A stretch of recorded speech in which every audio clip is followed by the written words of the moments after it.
Albañilería. A. Materiales de construcción. La Real Academia de la Lengua define la albañilería como arte o técnica de construir edificios u obras en las que se emplean ladrillos, piedra, cal, arena, yeso, cemento u otros materiales semejantes. Precisamente surge el problema en otros materiales semejantes, puesto que como se puede construir con multitud de materiales, nos resulta imposible abarcarlos todos en este manual porque excede con mucho los objetivos del mismo. Por ello nos referiremos solamente a los materiales más usados y conocidos y que son prácticamente imprescindibles en cualquier obra. 1. Materiales pétreos. Naturales. Artificiales. 2. Áridos. 3. Materiales aglomerantes. Aglomerantes aéreos. Aglomerantes hidráulicos. Aglomerantes hidrocarbonados. 4. Materiales metálicos. Acero. Aluminio. 5. Materiales orgánicos. Maderas. 6. Pastas, morteros y hormigones. 1. Materiales pétreos. En construcción se usan dos tipos de piedras. Las naturales y las artificiales. Piedras naturales. Son las que extraemos de la naturaleza y solamente hemos de darles la forma y el tratamiento adecuado. Por ejemplo el pulido. Entre las más usadas en construcción están el granito, los áridos, arenas y gravas, la pizarra y el mármol. Piedras artificiales. Las podemos definir como aquellas piedras que son fabricadas por el ser humano con características parecidas a las piedras naturales. Tradicionalmente se dividen en productos cerámicos, aglomerados y vidrios, que está excluido de este manual. A. Productos cerámicos. Son los productos obtenidos mediante el amasado y cocción de arcillas y a los que previamente se les ha dado forma. También se le pueden añadir colorantes. Algunos productos cerámicos que se usan en construcción son los ladrillos, los bloques de termoarcilla, las tejas, las bovedillas, la loza, los azulejos y el grés. Distintas piezas cerámicas. Bovedillas. Rasillón. Celosía. Ladrillos. Llamamos ladrillos a las piezas cerámicas con forma de paralelepípedo producto de la cocción a alta temperatura de la arcilla. Hay casi tantos tipos de ladrillos como de fabricantes, pero aquí solo vamos a ver aquellos que están contemplados por la norma en vigor sin entrar en todos los detalles que alargarían la lista a más de 50. Además existe un tipo de ladrillo artesano, llamado ladrillo de tejar, de uso prácticamente restringido para obras singulares. Tipos de ladrillo. Macizo, que se designa con la letra M. Ladrillo totalmente macizo o con taladros en tabla, de volumen no superior al 10%. Perforado, que se designa con la letra P. Ladrillo con taladros en tabla, de volumen superior al 10%. Hueco, que se designa con la letra H. Ladrillo con taladros en canto o testa. Los ladrillos macizos y perforados tienen los mismos usos en construcción. Ladrillo hueco. Ladrillo perforado. Ladrillo macizo, taladros en canto o testa. Volumen de taladros 10%. Sin taladrar o volumen de taladros en tabla, 10%. Las caras y aristas de un ladrillo se denominan cara mayor, tabla, arista mayor, soga cara intermedia, canto, arista intermedia, tizón cara menor, testa, arista menor, grueso testa, tabla, canto, grueso, soga, tizón. Terminología de caras. Terminología de aristas. Medidas de los ladrillos. Los ladrillos se fabrican en muy diversas medidas, desde piezas muy pequeñas a otros de gran formato. Lo que más suele variar es la medida del grueso. Ladrillos huecos. Rasilla. Grueso de 2,5 a 3 centímetros. Hueco sencillo. Grueso de 4 a 6 centímetros. Hueco doble. Grueso de 8 a 10 centímetros. Rasilla. Hueco sencillo. Hueco doble. Normalmente los ladrillos macizos y perforados se usan para construir muros de carga y los huecos para tabiques y muros de cerramiento sin cargas importantes. Actualmente distinguimos dos clases de ladrillo según el uso que hagamos de ellos. Ladrillo visto, para fábricas sin revestimiento, que se designa con la letra V. Ladrillo común, o no visto, normalmente para fábricas con revestimiento, que se designa con las letras NV. Tejas. Las tejas las podemos definir como elementos cerámicos, de distintas formas, que se colocan, generalmente, en las cubiertas inclinadas para protegerlas del agua. Como hemos dicho, las tejas se fabrican de diversas formas, pero las más normales son las curvas y las planas. Entre las curvas las más usadas son las árabes y las romanas. La teja plana más conocida es la alicantina o marsellesa. Las tejas suelen ser de color marrón rojizo, aunque también existen en otros colores y además las hay esmaltadas para hacerlas más decorativas. Teja árabe. Teja plana. Teja romana. Teja de caballete. Teja árabe de ventilación. Teja plana de ventilación. Baldosas cerámicas. Son piezas cerámicas, comúnmente de forma cuadrada o rectangular, de distintos tamaños pero de poco espesor y que se utilizan principalmente para revestimientos de suelos y paredes. Esta definición engloba a varios tipos entre los que podemos destacar los azulejos, el gres y el baldosín catalán. Normalmente tienen dos caras. El bizcocho, que es la cara no vista, que es la que recibe el mortero, y la esmaltada o pulida que queda vista. La forma de fabricación, si es monococción o bicocción depende del fabricante y la técnica que utilice. Azulejos. Son las baldosas cuyo bizcocho no es impermeable, es decir, absorbe agua y la cara vista está cubierta por un esmalte vitrificado con muy diferentes motivos. Son muy utilizados como revestimiento de paredes interiores de todo tipo de construcciones y son casi insustituibles en baños y cocinas. Son duros, impermeables y fáciles de limpiar. Gres. Son las baldosas cuyo bizcocho es impermeable o casi impermeable, depende de los tipos.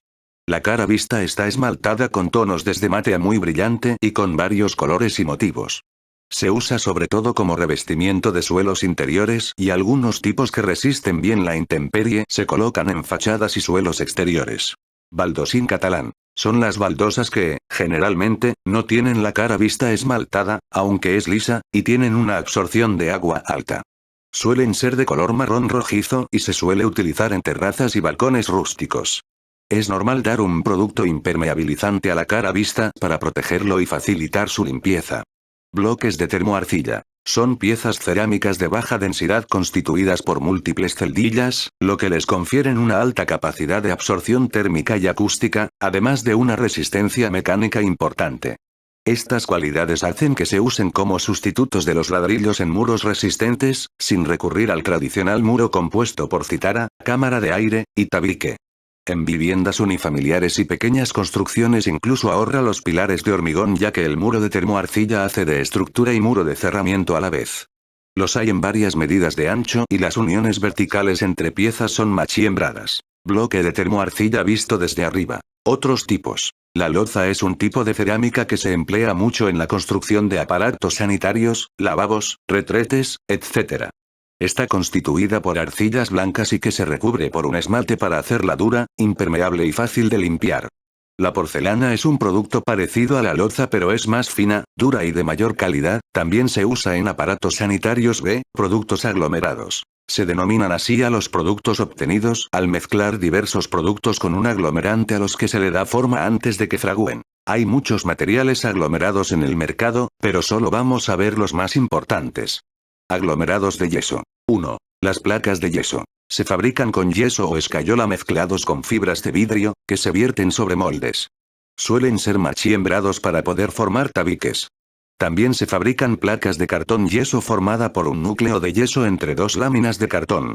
En la actualidad es una dura competencia al ladrillo en la construcción de tabiques. 2. Modelados. Se emplea escayola por su finura, se hace una pasta líquida y se vierte en moldes con la forma deseada. Un ejemplo son las molduras decorativas que se colocan en los techos. Aglomerados de cal. La piedra artificial de cal se prepara mezclando una pequeña cantidad de cal apagada con arena fina y moldeada a presión. Es muy resistente, se puede pulir y aguanta bien la intemperie. Aglomerados de cemento. Con el cemento se fabrica toda clase de elementos, bien como mortero o como hormigones, siendo los más importantes los siguientes. 1. Piedra artificial de cemento. Se fabrica con mortero gris o blanco al que se añade arena caliza y mármol machacado. Se construyen peldaños, macetas, etc. 2. Baldosas hidráulicas. Son baldosas, de distintas formas, obtenidas al verter en moldes, varias capas de mortero que se someten a gran presión mediante prensas hidráulicas, de ahí el nombre.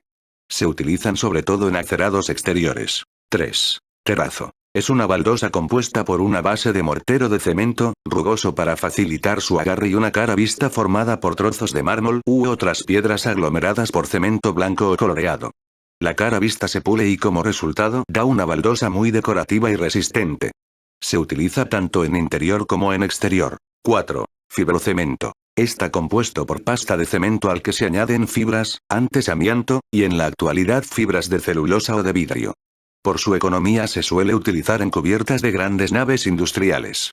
Todavía quedan muchas tuberías de este material. 5. Otros tipos. Como hemos dicho anteriormente, hay muchos elementos prefabricados derivados del cemento como tubos, bovedillas, vigas, viguetas, bloques, celosías, etc. 2. Áridos. Los áridos se pueden definir como trozos de rocas que a lo largo de un gran período de tiempo han sido arrastradas por torrentes y ríos y se han acumulado en determinados sitios. La clasificación más sencilla es por su tamaño, llamándose arenas a las de tamaño menor de 5 milímetros y gravas a las de tamaño mayor. Las principales características de un árido son su dureza, y que sea inerte, es decir, que no reaccione de forma negativa con el aglomerante. Es muy importante que los áridos estén limpios de arcilla, tierra vegetal, materia orgánica y otras impurezas para que no perjudiquen al mortero. La arena de playa se puede utilizar en construcción siempre que esté bien lavada con agua dulce. Artificialmente se obtiene arena machacando finamente rocas que sean duras y estables. A las gravas se les puede aplicar prácticamente lo mismo que a las arenas y añadir que aunque hay grava de machaqueo se prefieren las piedras redondeadas. Dependiendo del tamaño se le da un nombre u otro, siendo los más normales y de mayor a menor: morro, grava, gravilla y garbancillo. 3. Materiales aglomerantes, conglomerantes. Son los materiales que tienen la capacidad de adherirse a otros y al mezclarse con estos son capaces de aglomerarlos y darles trabazón.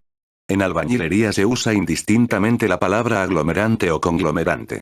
Aglomerantes aéreos. Son los que solo fraguan y endurecen en el aire, como el yeso y la cal aérea. 1. Yeso. El yeso se obtiene de la llamada piedra de yeso o álgez, también algez, que es una roca caliza.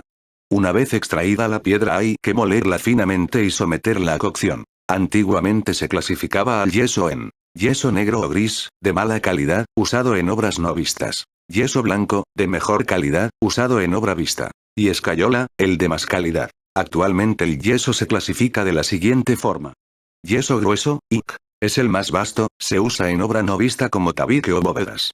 Yeso fino, IF. Más fino y usado en enlúcidos interiores. Yeso para prefabricados, IP. Más fino que el anterior y usado en prefabricados. Escayola, E. Es el yeso más fino y de mejor calidad, se usa en prefabricados. Y molduras de calidad. Aunque con el yeso se puede hacer mortero, aglomerante más arena y más agua, se utiliza casi siempre como pasta, es decir, el aglomerante más el agua. Cuanta menos agua se use en el amasado más rápido es el fraguado, que es el paso de líquido a sólido, y en general el tiempo de fraguado del yeso varía entre 8 y 20 minutos. Podemos preparar la pasta con más o menos agua y obtenemos resultados distintos. Yeso vivo. Con poco agua fragua rápidamente y se usa, generalmente, para sujetar elementos de forma provisional como reglas o trozos de ladrillo. Yeso a media vida. Se añade una cantidad de agua, digamos normal, se utiliza sobre todo para revocar. Yeso muerto. Se le añade una cantidad grande de agua y fragua muy lentamente, se usa para trabajos finos y como última capa de un enlucido. El yeso es un buen aislante acústico y térmico, protege contra el fuego, también es un buen protector de la madera y en general ataca a los metales, sobre todo al hierro y al acero y al aluminio anodizado. Los sacos de yeso hay que conservarlos en sitios secos. Se emplea en interiores por no resistir la humedad. 2. Cal aérea. La cal se fabrica al calentar rocas calizas a más de 900 grados. De esta forma se obtiene el óxido de calcio o cal viva. La cal viva no se puede emplear en construcción, porque al mezclarse con agua reacciona violentamente aumentando de volumen y generando calor. Para usar la cal es necesario apagarla previamente, es decir, agregarle agua para que se hidrate, dando lugar al hidróxido cálcico. A la cal aérea también se la conoce como cal grasa. La cal aérea solo fragua y endurece en el aire y se usa sobre todo en la confección de morteros de albañilería. Aglomerantes hidráulicos. Son los que fraguan y endurecen tanto en el aire como en el agua, los principales son el cemento y la cal hidráulica. 1. Cal hidráulica. La cal hidráulica que tiene prácticamente las mismas cualidades y usos que la cal aérea y además es capaz de endurecer en sitios húmedos incluso bajo el agua. Para obtener cal hidráulica hay que calcinar rocas calizas que tengan más de un 5% de arcilla. La cal aérea tiene un porcentaje de arcilla menor del 5%. 2. Cemento. El cemento es un aglomerante que resulta de la mezcla de piedras calizas y arcillosas, en una proporción mayor de caliza que de arcilla.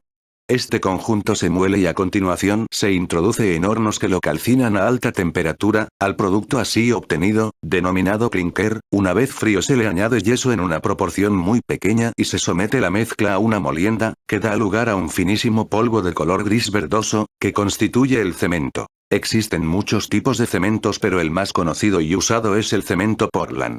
En este texto vamos a estudiar los tipos que más se usan en la actualidad. Cemento Portland. Está compuesto de clínker al que se le puede añadir distintas sustancias como puzolanas, calizas, escorias de alto horno.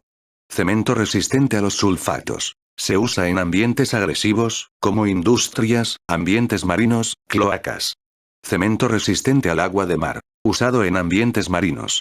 Cemento de albañilería. Está compuesto de clínker al que se añade otras sustancias inorgánicas, normalmente cal.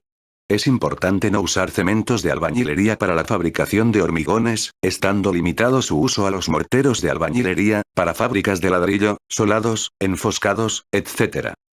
Cemento blanco. Griffy.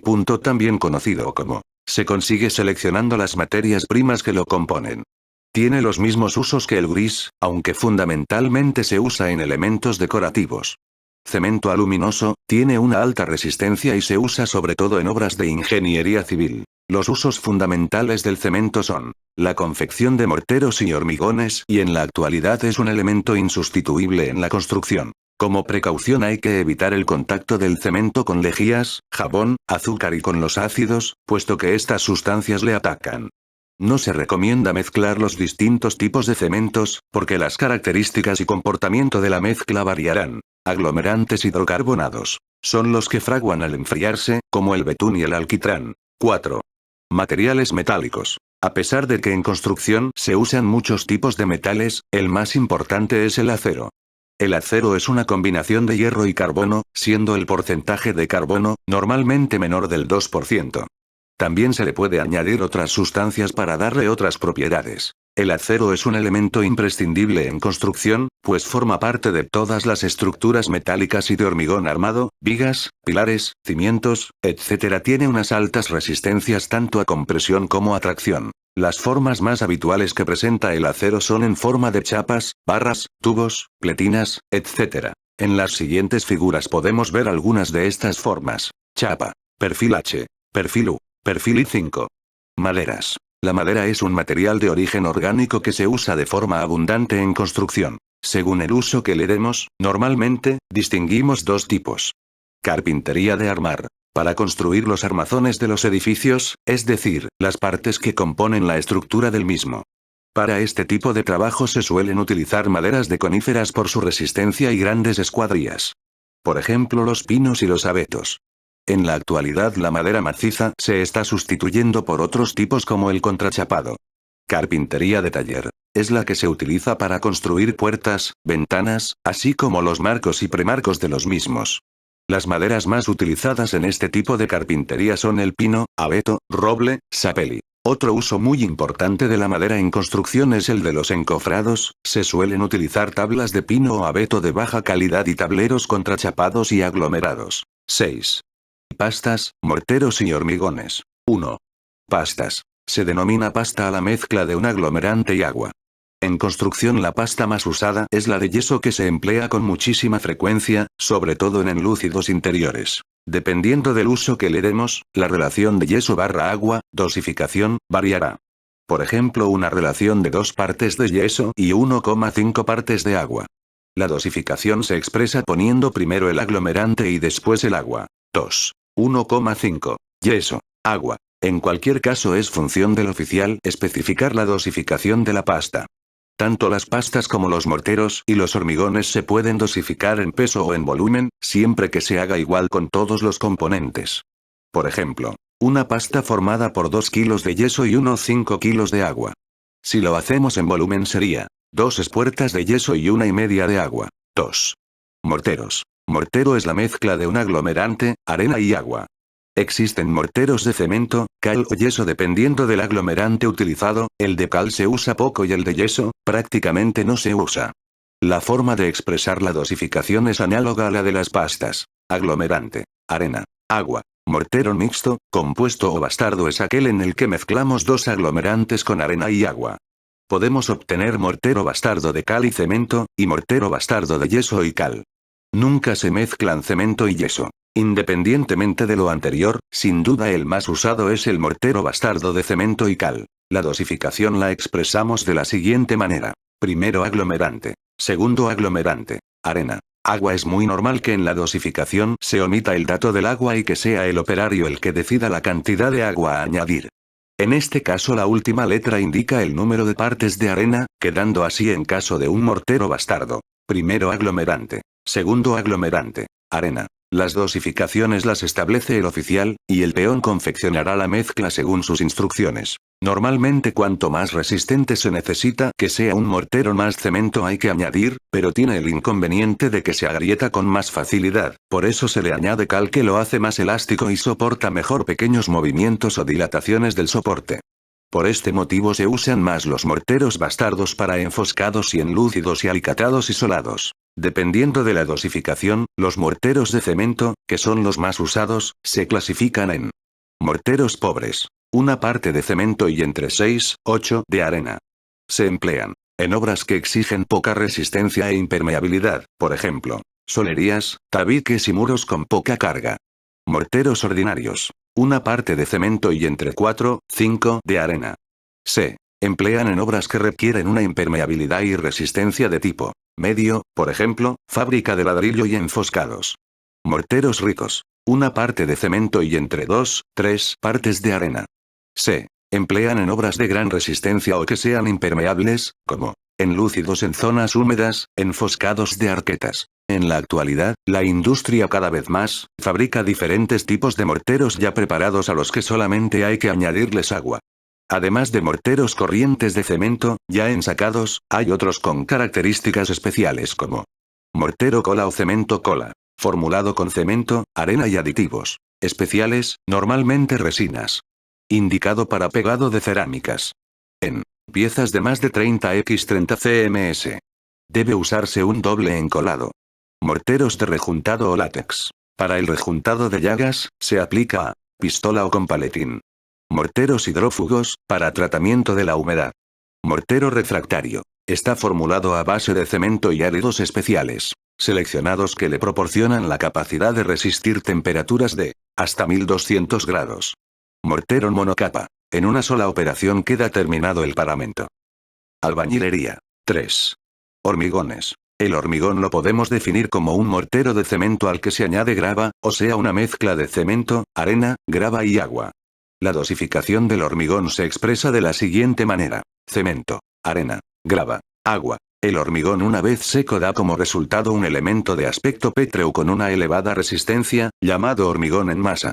Si dentro de la masa fresca introducimos unas varillas de acero, llamadas armaduras, obtenemos hormigón armado cuyas altas resistencias lo hacen idóneo para su uso en estructuras y cimentaciones.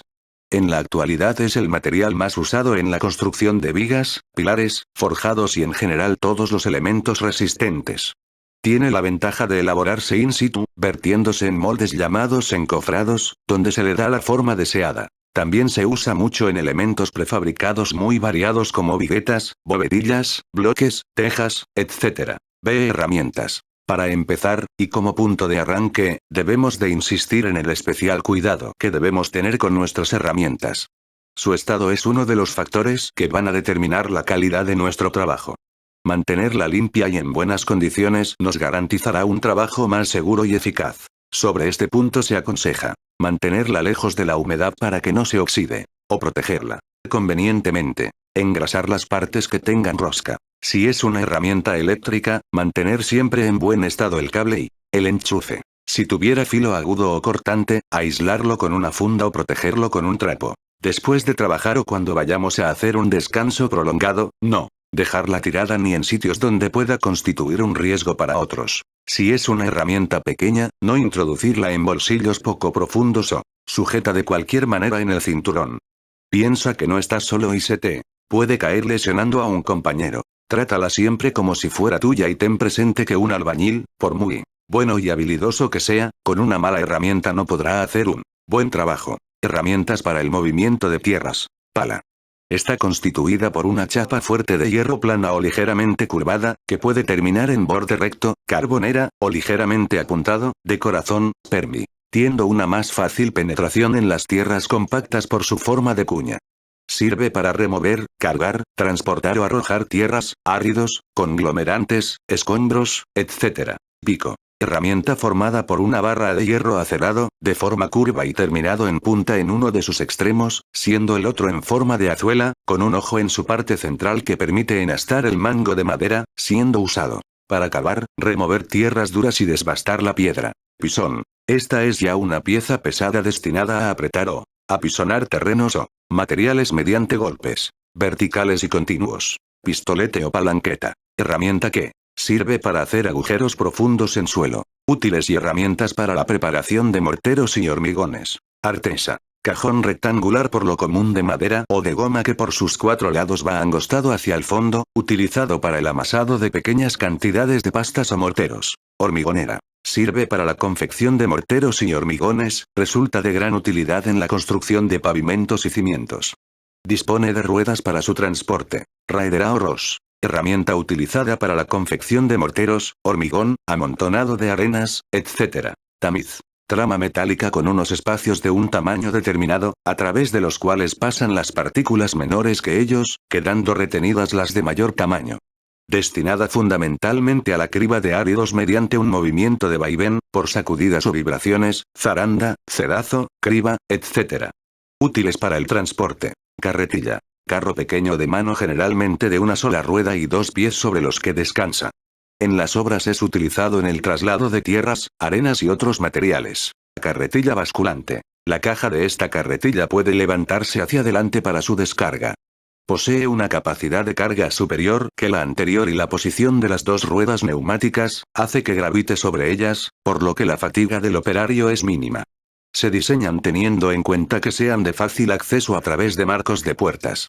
Se usan principalmente para el acarreo de hormigón, por lo que dispone de anillas en la parte superior de su caja para poder ser sujetadas por la grúa. Cubos. Generalmente fabricados de gomas, destinado al transporte de agua y otros materiales. Espuertas. Fabricados también de goma, sirven para el transporte de los más diversos materiales. Cemento, arena, cascotes de derribo, etc. Capazo. De mayor tamaño que la espuerta y de forma más redondeada, utilizada para la misma finalidad. Útiles para la elevación de materiales. Aparejos, polipastos o maquinillos. Son aparatos para elevación, consistentes en una cadena o cable que se arrolla o desarrolla sobre un tambor. Palanca. Es una barra de hierro con un extremo en forma de cuña, que convenientemente apoyada permite levantar o mover pesos. Polea. Es una rueda acanalada en su circunferencia y móvil alrededor de su eje, por lo cual pasa una cuerda y sirve para elevar pesos. Torno. Consiste en un cilindro de madera con ejes de hierro en sus extremos en los que actúan 2 manivelas que pasan por las horquillas en que terminan los soportes del torno.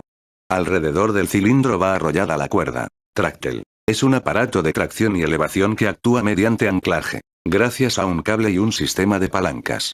Sirve para levantar grandes pesos o tensar elementos. Herramientas para paredes y suelos. Alcotana. Herramienta con una boca en forma de azuela y por el otro en forma de hacha y que tiene en medio un anillo en el que entra y se asegura un mango de madera. Existen en el mercado algunas con boca de piquetas en vez de corte. Amoladora o rotaflex. Máquina que se emplea frecuentemente en la obra que sirve para cortar y repasar piezas, según el disco que se le añada, puede cortar ladrillos, cerámica, hierro, hormigón, etc. Brocha. Es un utensilio que los albañiles la usan para humedecer las paredes. Cortador de cerámica. Herramienta provista de punzones o rodeles intercambiables adaptables a un mango que se desplaza a través de unas guías longitudinales. Sirven para cortar todo tipo de azulejos y pavimentos cerámicos. Esparabel. Tabla de madera con un mango que sirve para tener una porción de la mezcla que se ha de gastar con la llana o la paleta. Fratas. Llana de plástico o de madera. Su misión es igualar el guarnecido que anteriormente se ha efectuado. Se aplica frotando de forma circular en lugares donde los enlúcidos ofrecen irregularidades o salientes. Su empleo es muy adecuado en enlúcidos de mortero. Llana. Herramienta compuesta de una plancha de acero o plástico y un asa de madera o plástico, se emplea para extender y aplanar morteros y yesos en paredes y techos. Llana dentada. Es parecida a la llana pero con la chapa dentada en uno o 2 de sus lados. Se utiliza especialmente para ensolados y extender cemento, cola y pegamentos. Llaguero. Es una herramienta de hoja metálica y mango de madera que se utiliza para dar forma y rehundir el mortero de agarre entre los ladrillos. Mazo de goma. Utilizado por los soldadores para asentar todos los pavimentos. Paleta, palustre o palaustre. Es una herramienta metálica, de base plana y mango de madera. Los tamaños y ángulos varían en las distintas regiones. Se puede admitir que es la herramienta más utilizada por el albañil ya que su uso se extiende desde partir ladrillos golpeándolos con el canto o filo de la chapa, agarrar, extender y recoger el mortero y la de ayudar al asiento del ladrillo mediante unos golpes, la mezcla de materiales, el manejo de conglomerantes, ejecución de paredes, tabiques, muros, etc. Existen diferentes tipos de paletas, catalana, Madrid, norte, Sevilla, etc. Paleta aliada. Herramienta propia del soldador o alicatador, gracias a uno de sus lados dentados, se utiliza para esparcir el mortero o cemento cola. Paleta soldador. Herramienta. Cuadrada o redonda, ambas. Vienen con un mango más vertical que las demás paletas. Paleta yesaire. Utilizada por los yeseros para la aplicación de yesos. Paletín, lengüetilla o palustrillo. Herramienta de características análogas a la paleta o palaustre. Pero de medidas más reducidas, su parte metálica forma un triángulo. De uso análogo a la paleta, preferentemente en accesos más reducidos, se emplea también en la formación de ángulos y aristas en paramentos verticales y siempre que se necesiten pequeñas cantidades de conglomerantes, como por ejemplo en la colocación de azulejos. Talocha. Es un fratás grande, teniendo las mismas prestaciones que él, es una herramienta típica del yesero. Herramientas de percusión, demolición y labrado de piedra. Cincel. Herramienta de metal con boca acerada templada, recta y afilada en doble bisel. Se utiliza, golpeando su cabeza metálica con la maceta, para labrar piedras ya sean naturales o artificiales. Maceta de albañil o machota. Herramienta que se fabrica en acero fundido y los extremos de su cabeza son iguales, con el mango más corto que el del martillo, se usa en unión de los cinceles como percutor y para desbastar materiales pétreos. Maza o mazo. Es una herramienta grande y gruesa con cabeza de acero y mango de madera largo, se utiliza para clavar estacas, golpear punteros, derribar muros, etc. Martillo albañil. Herramienta provista de mango y dos bocas, una a modo de martillo y la otra a modo de hacha. Puntero. Instrumento de acero de boca puntiaguda y cabeza plana para facilitar el golpe de la maza o maceta. Utilizado para trabajar sobre materiales duros. Útiles y herramientas de medición, replanteo y precisión. Camilla. Se emplean para replantear los anchos de zanjas. Constan de una pieza rectangular de madera o una simple tabla, de mayor longitud que el ancho de la zanja, colocada de canto y sujeta por estacas que se clavan en el terreno. Cinta métrica. Es el útil indicado para las mediciones de longitudes relativamente grandes, como pueden ser las de paredes o terrenos. La cinta lleva en su extremo saliente un anillo o pequeña argolla por la que se fija al tomar las medidas. Hay modelos en los que el origen o cero está señalado en la cinta inmediatamente después de la argolla. En otros, en cambio, el origen es el borde del anillo. Escuadras. A semejanza de las usadas en dibujo, las escuadras pueden ser de madera o metálicas. Se usan en replanteos de albañilería, generalmente para la obtención inmediata del ángulo recto. También para la construcción de tabiques. Flexómetro. Para la medición de pequeñas longitudes, como espesores de paredes, alturas de zócalos, salientes, etc., existe una diversidad de modelos. Son unas cintas de acero enrolladas en el interior de una caja, en su origen llevan remachada una pequeña pieza angular para facilitar su correcto posicionamiento en la medición. Nivel de aire o burbuja. Está constituido por una regla de madera o metal con un tubo de cristal en su parte central, fiola, casi lleno de alcohol. Lleva una burbuja de aire que señala la posición horizontal cuando la burbuja queda totalmente centrada entre dos señales que presenta el tubo de cristal. Se usa, generalmente, en la construcción de planos horizontales. Esta herramienta sirve de control en la ejecución de suelos y peldaños de escaleras. Nivel de vasos comunicantes. Para conseguir un plano de nivelación general se utiliza el nivel de agua vasos comunicantes, que consiste en un tubo de plástico transparente con agua en su interior y cerrado por sus extremos. Plomada. Es una pesa de plomo, suspendida de un hilo, la cual por gravedad señala la vertical. La plomada es de gran uso en albañilería para el trazado de verticales de maestras, paredes y tabiques. También para comprobar la verticalidad de paredes en ejecución, el aplome de pilares, etc. Reglas, miras o maestras. Son piezas de madera o hierro por lo general, rectas y de caras y cantos planos, de sección cuadrada las reglas y rectangular los reglones. Estas suelen ser de menor magnitud. Sus aplicaciones son muchas, desde el trazado de líneas rectas hasta la de marcar la línea que ha de seguir una pared, tanto en vertical como horizontal. Tiralíneas o plomada trazadora. Herramienta compuesta de un cordel que se recoge en un recipiente en el cual se introduce un polvo colorante, azulete o añil. Albañilería. C. Elementos constructivos. Llamaremos así a las principales partes de las que se compone una construcción. En este manual lo dividiremos en 6 partes. 1. Cimientos. 2. Estructuras. 3. Cerramientos. 4. Particiones, tabiques. 5. Revestimientos. 6. Cubiertas. 1. Cimientos. Son los elementos que forman la base de la construcción y que se encargan de transmitir el peso de la misma al terreno, sin que sufra deformaciones ni movimientos que afecten a su estabilidad. De una buena cimentación depende la duración del edificio. Las cimentaciones más usadas son las zapatas usadas en construcciones no muy grandes y los pilotes para edificios de gran porte. 2. Estructuras. La estructura es el esqueleto del edificio, es decir, las partes que lo sostienen y resisten todos los esfuerzos. Lo más normal es que la estructura sea de hormigón, en menor medida de acero y en algunas ocasiones de madera.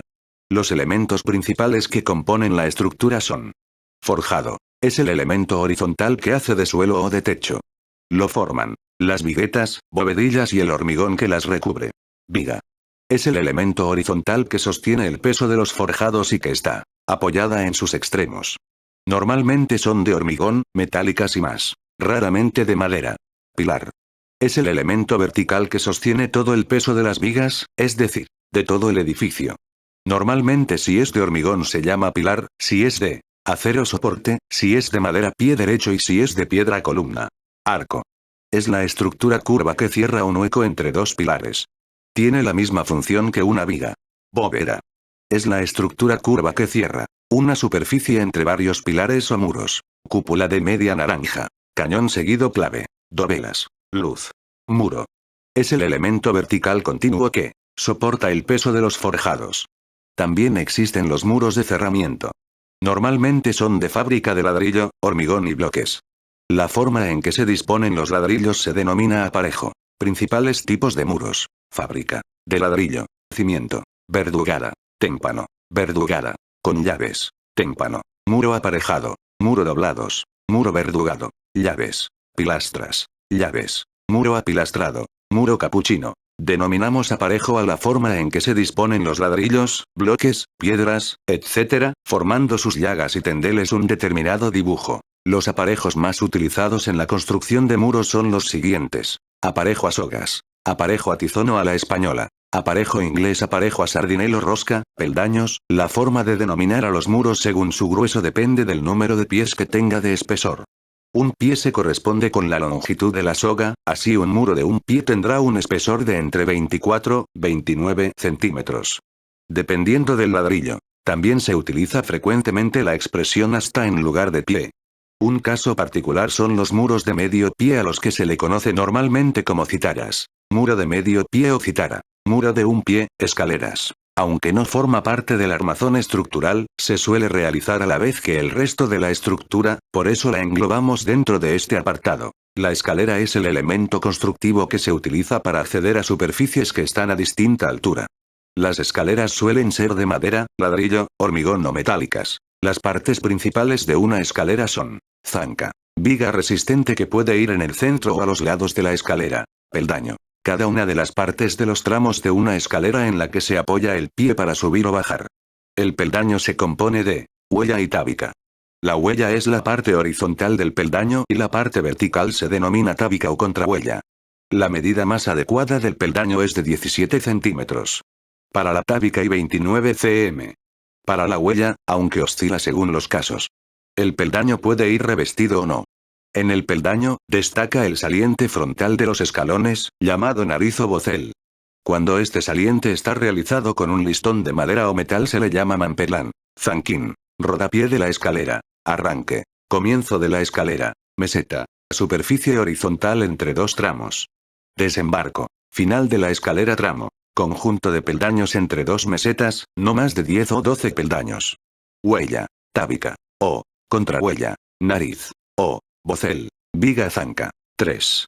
Cerramientos. El cerramiento es la operación de cerrar los huecos que quedan en la estructura, por ejemplo, el hueco entre pilar y pilar.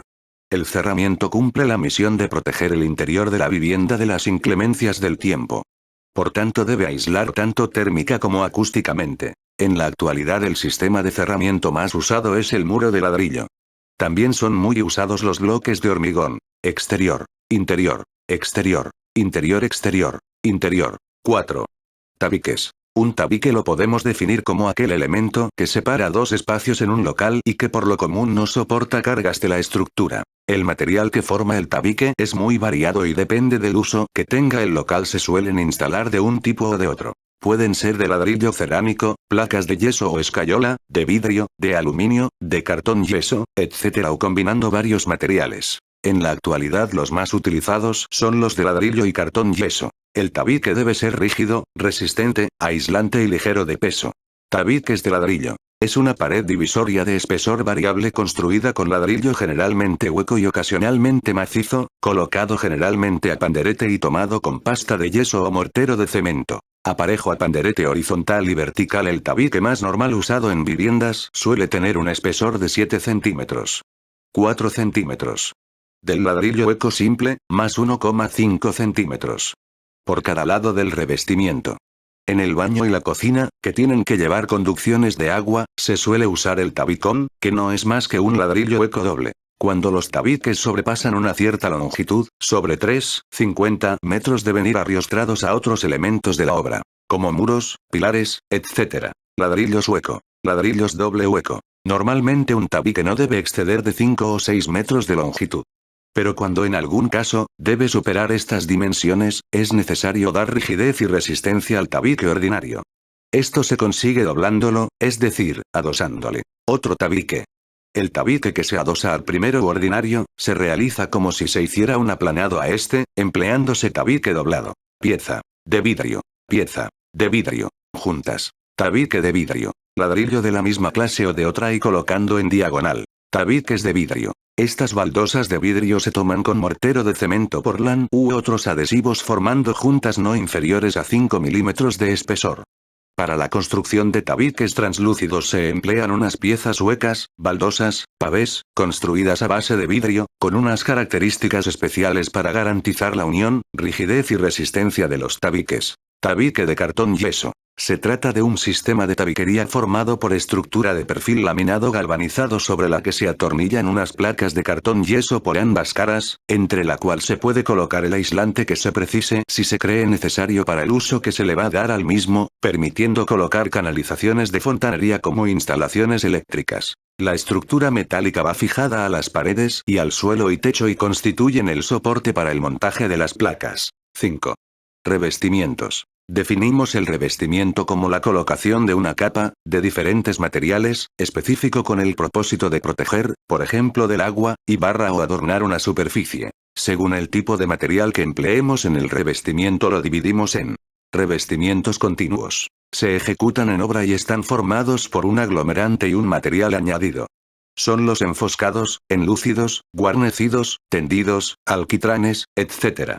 Revestimientos discontinuos. Están formados por materiales prefabricados que se adhieren de distintas formas al soporte. Son baldosas, azulejos, maderas, etc. Los revestimientos se clasifican según su lugar de colocación en revestimientos horizontales, revestimientos de suelos, revestimientos de techos, revestimientos verticales, revestimientos de paredes, revestimientos horizontales, revestimientos de suelos. Los revestimientos de suelos más toscos, se emplean en exteriores y naves industriales sobre todo. Los más importantes son los siguientes. Pavimento de empedrado. Sobre una base de mortero de cemento se colocan grandes gravas de entre 50 y 100 milímetros de diámetro. Pavimento de adoquines. Pavimento formado por piezas regulares de piedra u hormigón prefabricado. Se coloca sobre un lecho de arena o de mortero de cemento Portland. Pavimento de hormigón. Solera. Consiste en una capa de 8 a 10 centímetros de hormigón en masa o armado. Aunque hay multitud de materiales, para revestir suelos de interiores de edificios se suele recurrir a las baldosas, las más comunes son las de terrazo, mármol, granito, grés, etc. También son frecuentes los revestimientos de madera como el parquet. Y mucho menos frecuentes son el linóleo, gomas y moquetas. Revestimiento de techos. Hay dos tipos principales de revestimientos de techos. Los que se aplican directamente sobre el forjado como morteros y pasta de yeso, y los que se suspenden de él, llamados falsos techos. Los falsos techos consisten en placas de escayola suspendidas del forjado a través de alambres, varillas o cañas que se anclan a las viguetas o bovedillas. Techo continuo de plancha de escayola. Otra variante del falso techo consiste en placas de materiales ligeros apoyadas en perfiles en L y en T que también se suspenden del techo. Es muy común en oficinas.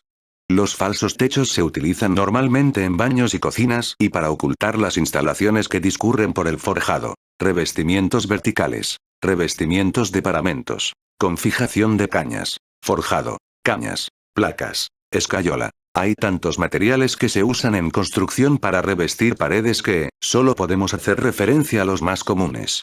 Guarnecidos, enfoscados y enlúcidos, de la misma forma que se explican en otros apartados de este manual.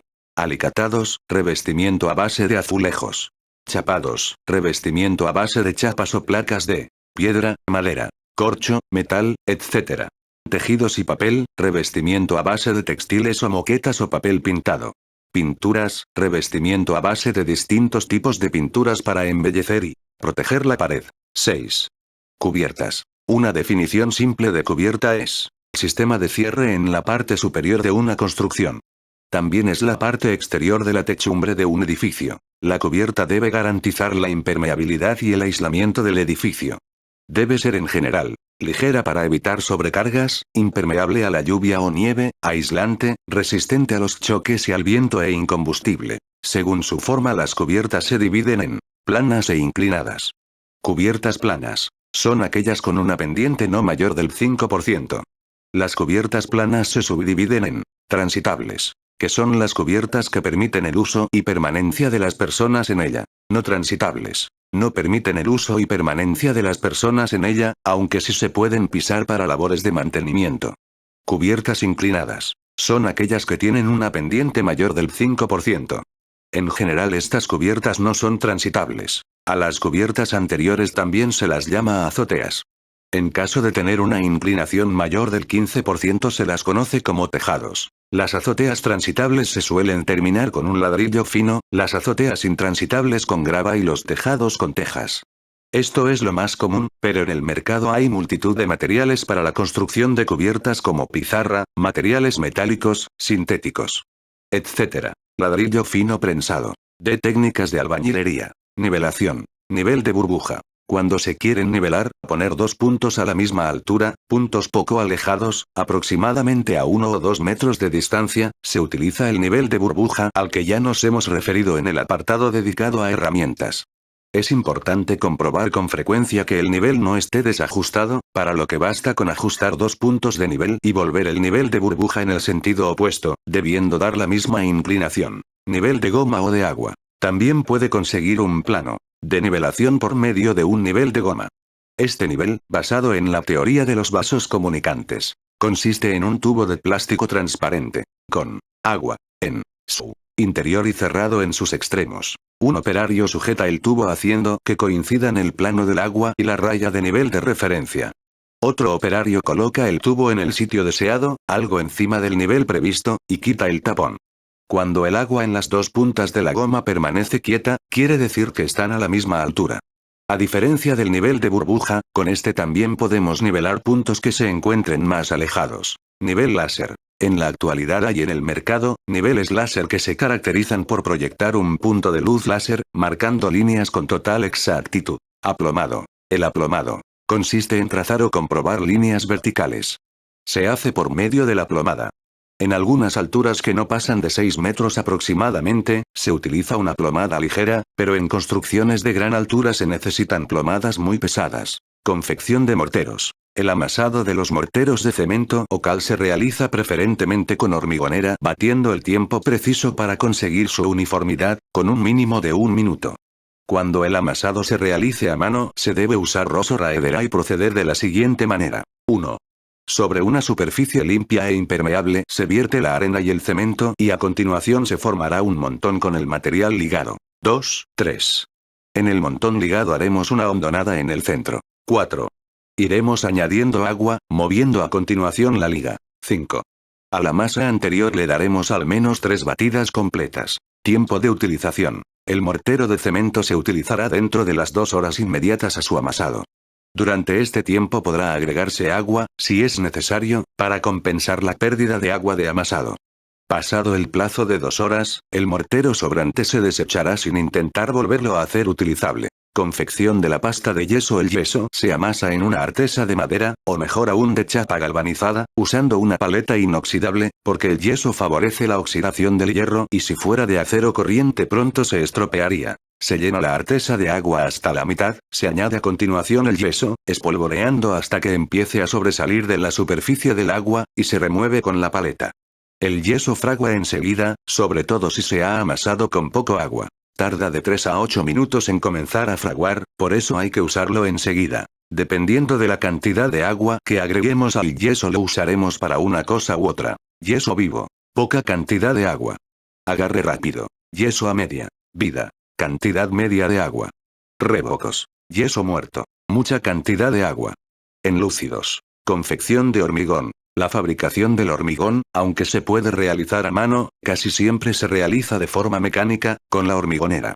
Se recomienda verter los materiales según el siguiente orden. 1. Una parte de la dosis de agua. 2. El cemento y la arena. 3. La grava. 4. El resto del agua necesaria. Como norma general, no debe transcurrir más de 1 hora entre la fabricación del hormigón y su puesta en obra y consolidación. Una vez que el hormigón ha sido vertido, es muy importante vigilar el curado, que consiste en regar su superficie durante unos días y así se garantiza que alcance la dureza necesaria. Guarnecidos con mortero. El guarnecido tradicional, que cada vez se va usando menos, consiste en la aplicación de 3 capas. Enfoscado, revoque o revoco y enlucido. Enfoscado. Primera capa de 1 a 2 centímetros de espesor. El enfoscado suele ser de mortero con arena gruesa, por lo que presentará un acabado áspero. Tiene como misión primordial regularizar las diferencias superficiales del muro. Hay que esperar a que frague completamente antes de continuar.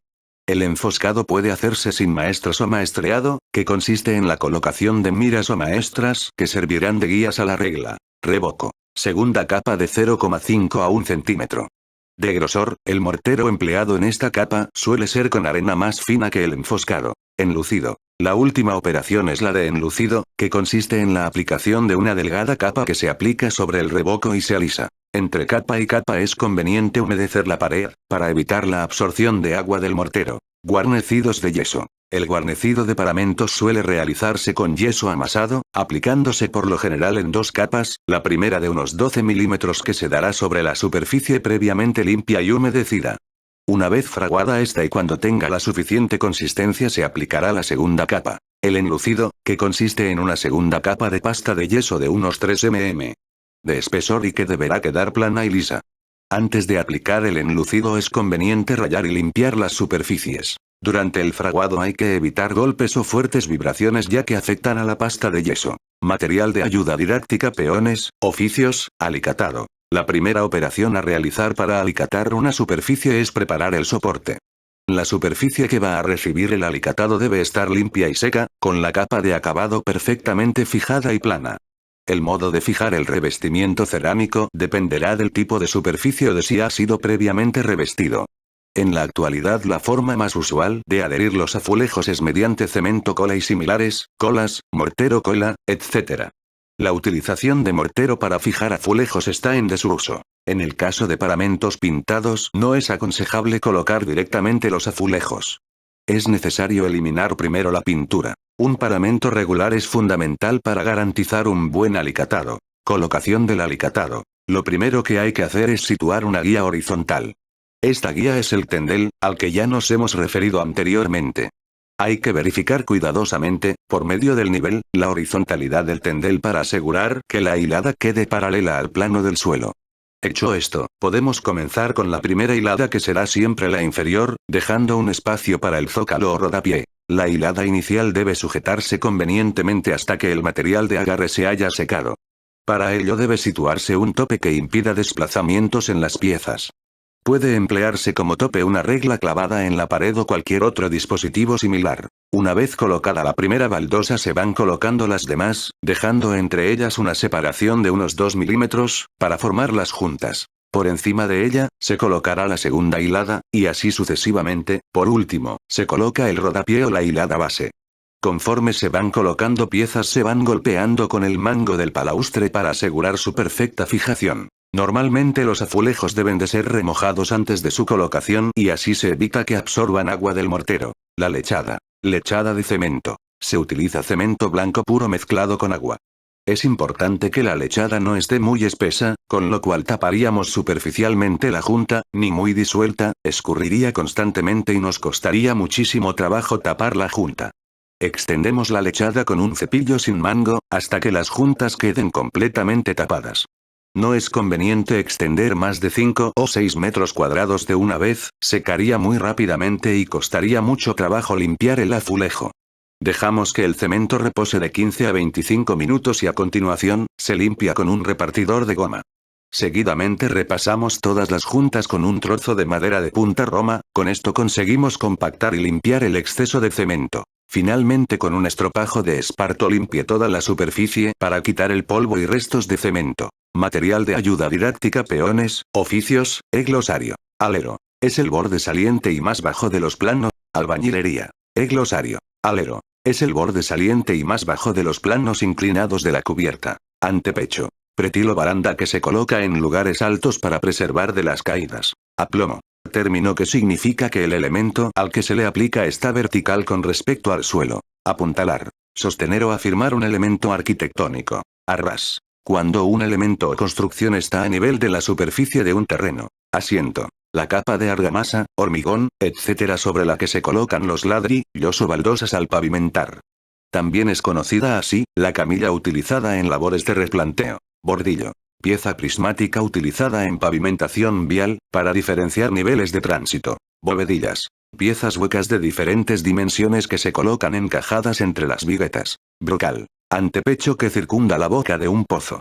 Bujarda. Martillo de cantería. Calicata. Zanja. Cangrejera. Se llama así a las oquedades que se producen en el hormigón. Capuchino. Muro que lleva cámara de aire. Cercha. Regla de madera de 1 metro de largo aproximadamente, que utilizan los albañiles para medir superficies cóncavas o convexas.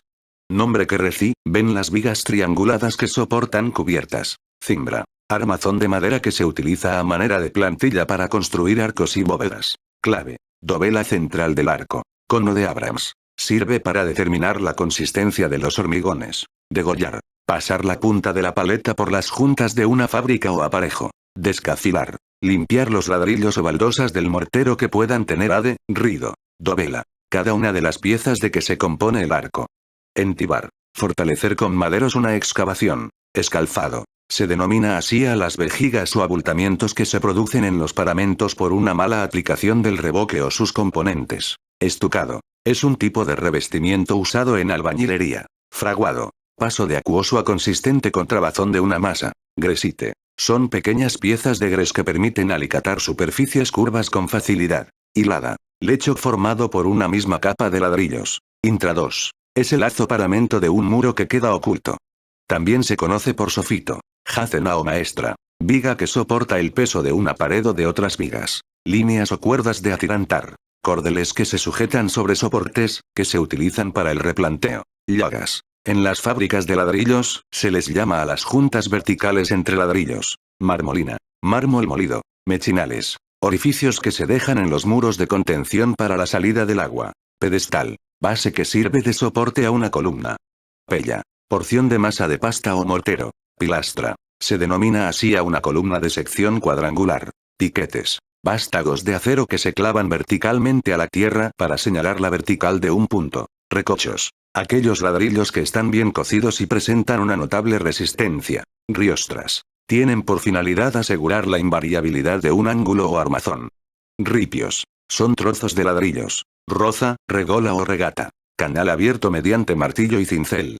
Sirve para introducir conductores eléctricos o tuberías. Al abrir rozas mediante percusión, resultan más apropiados el cincel y maceta. Talud. Inclinación de un terreno. Tapial. Bloque de barro moldeado y apisonado. Tenaza rusa. Es la herramienta más adecuada para amarrar la ferralla. Tendel. Cuerda utilizada en construcción para mantener la nivelación entre hiladas de ladrillos. A la capa de mortero que se coloca horizontalmente entre hiladas de ladrillo. Tientos. En una obra de fábrica, son ladrillos o trozos de los mismos que tomados con yeso soportan las maestras. Tongada. Vertido unitario de masa de hormigón. Tras 2. Es el paramento de un muro que queda a la vista. Verdugada. Término que se puede aplicar a una hilada horizontal de ladrillos. Zarpa. La parte que en la anchura de un cimiento exceden a la del muro que se levanta sobre él.